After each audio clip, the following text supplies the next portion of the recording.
Alrighty guys, welcome back to the channel, and in today's video we are doing a little question answers video for you guys. So 2 or 3 times I posted on my Instagram story asking for what you guys want to see, what you guys want to know, and for the people that did ask me questions, thank you so much. You'll be obviously featured in this video, and if not, make sure to get in next time when I do another one of these. So to kick it off, we're gonna do a question by Raised by Wolves 27 on Instagram.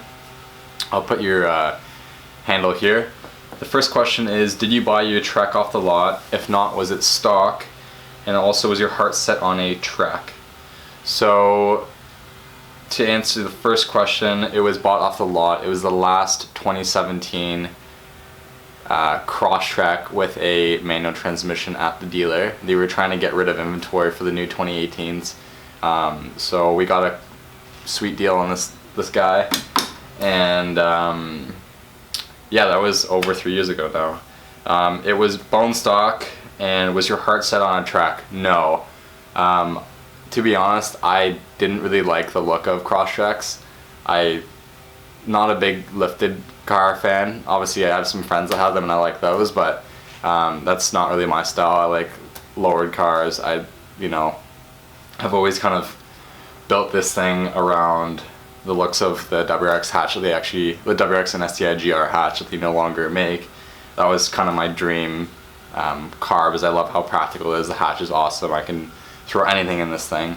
But I was looking at Forester XTs, Legacy wagons, Outback XT, and then this popped up, and I guess we couldn't refuse it. So yeah, no to answer that question, but I love this car. So on to the next question. Alright, so the second question by Raised by Wolves 27 is, did you plan to mod it or did you fall into the rabbit hole after purchase? So actually, pretty much like the first month after buying this thing, my brother and I started to modify it. Obviously nothing crazy. We did rally armor, mud flaps, and I think a muffler delete, and that was it for a little bit until I kind of took over, and I don't know, I just obviously dumped a ton of money into it, but I love it. And yeah, it was an extremely slow progression at the start. It was nothing like how it is today. It was very, very minor stuff, and then I kind of changed the look that we were going to go for the car, and I did things definitely more proper, and it's been an awesome learning curve to work on this car. It's an extremely easy car to work on. So yes, we did plan on modifying a Subaru.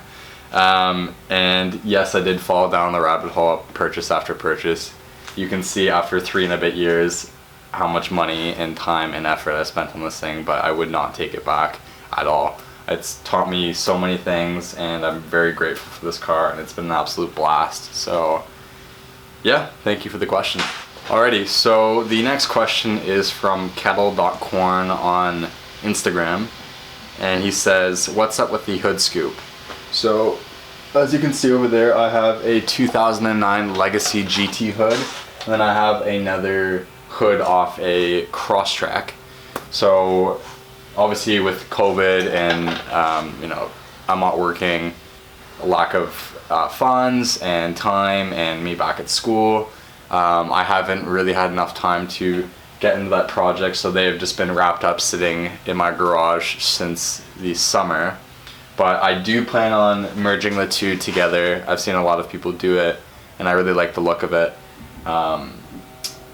So yes, to answer that question, the hood scoop is still here. I'm going to be doing it, but at just when time permits, and with money, and COVID is a big thing with everything. So yeah, don't worry, it's still here. It'll be on the car at some point. Alrighty, next question is from Matt Deman on Instagram, and this is actually a really important one. He says, what's your opinion on takeovers?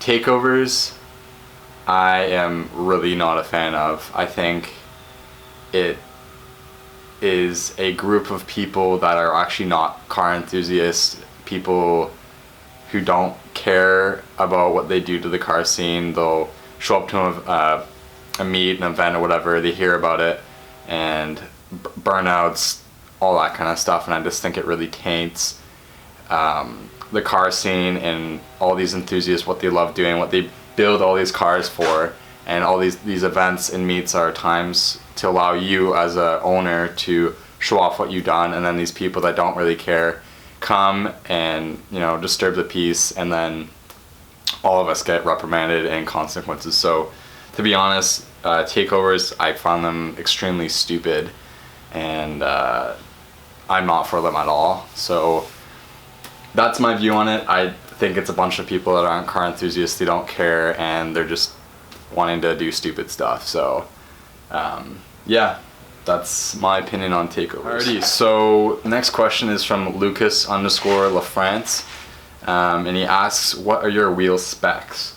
So if you guys saw on Instagram, I just put my new winter setup on. They are Fast FCO4 in titanium, wrapped in 245/40 18 Bridgestone Blizzak WS90s, and the specs of the wheels are 18/9 plus 40, and this has literally been the absolute sweet spot, perfect fitment for this chassis. With how the ride height is, with how the suspension's dialed in on this car, it is such a great setup. That's what I run for my summers, so my 1552 Turbo Max are 18/9 plus 42, so they're just like 2 mil in compared to these, which is like you won't even notice it.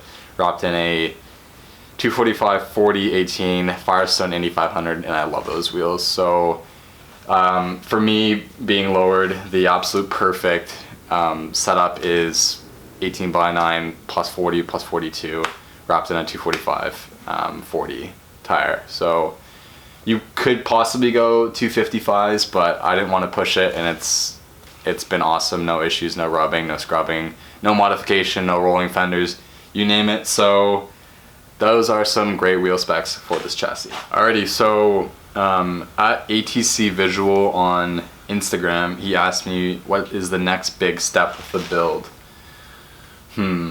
Next big step would probably be all the stuff that I have from a Car Guy's Garage coming in. So him and I don't want to say teamed up, but kind of got together and wanted to release a bunch of different parts for the Crosstrek Impreza FB20 kind of platform. So we're coming out with a front lip, fender shrouds, window vents, rear spots, side skirts, and obviously we already have the alternator cover, which doubles as a nice little coaster, so when I'm making these videos I can have a drink and put my tools down. But yeah, he's been incredible with this whole process during COVID, you name it, and super creative guy. He's got a really good head on his shoulders, and he's fun to work with. So him and I both are just really proud and happy to be offering stuff with this platform, because not a lot of people do. So that is kind of the next big step with the build. I have other stuff written down, but I don't want to give it away too much because it keeps things interesting. So in that regard, all the stuff from a Car Guy's Garage, and I'll make sure to link it down below. Go check them out when you can buy all the stuff for this platform. Alrighty, so oddly enough, a Car Guy's Garage on Instagram asked me, how hard is it to bring your vision for the car to life? So if you had asked me 3 and a bit years ago, is this how this car would have turned out, I would have said no. And that's a really fun thing with building cars, is they can really go in any shape, way, or form, and little things in your life that influence you, what you see, what you follow on Instagram, other people, what are they doing, you know, things that people aren't doing is kind of what drove me to build this thing. So bringing a vision to life in the regards of cars and what you want to do with them is actually extremely hard. It takes a lot of time, effort, and thought if, you know, pieces work, if they're going to look good together. I've bought different parts, I put them on the car, and immediately I'm not happy with it, and that's just part of the process. And you sell them and get the next one. So yeah, it is a very hard process, but once you nail it and you're able to like look at your car every single day and smile and know that you did it, is a pretty cool thing. So yeah, I'm very proud of this car and kind of what this all has become. But definitely is a hard process. Okay, next question is from Mr_Rogue. And he asks, would you ever do a WRX STI engine drivetrain swap in the track? Sadly, probably not. I've looked into it, obviously not right now. I would only consider doing this kind of stuff if I had another car, because this is my daily driver. I drive a ton with it, so I couldn't really have it out in a shop, and it's not something I could do myself. I don't have the tools, the space, and the knowledge to be swapping a whole drivetrain, and then you have to deal with ECU stuff, canvas, you name it. I've talked to shops, and it's something they can do, but it's also extremely expensive. It's upwards of $20,000, so I don't think I'd want to do that. Plus, I don't have another car, so it would just kind of make life difficult. And for that price, you could buy a WRX hatch or STI hatch, and for half the cost. So ideally, I would absolutely love to, because I love this body style on the car. I love the platform. I know it quite well. It's been really good fun, and I think if it had a EJ motor in it, it'd be unreal. It'd be such a fun car to drive. But in regards to time and money and all that kind of stuff, no, probably not, sadly. Alrighty, so at Ollie Harding on Instagram asked me, when you gonna turbo this thing?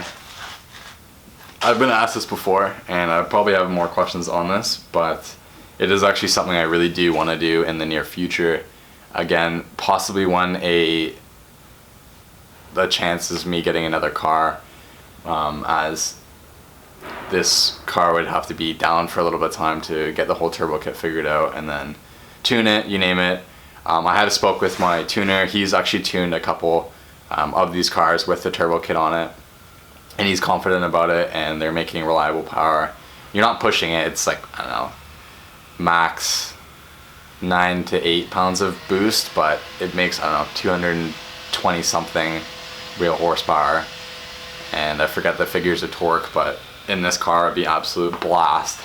So long story short, I do want to do that in the future. I know people that have done it. I've talked to them. My tuner's capable of doing it, but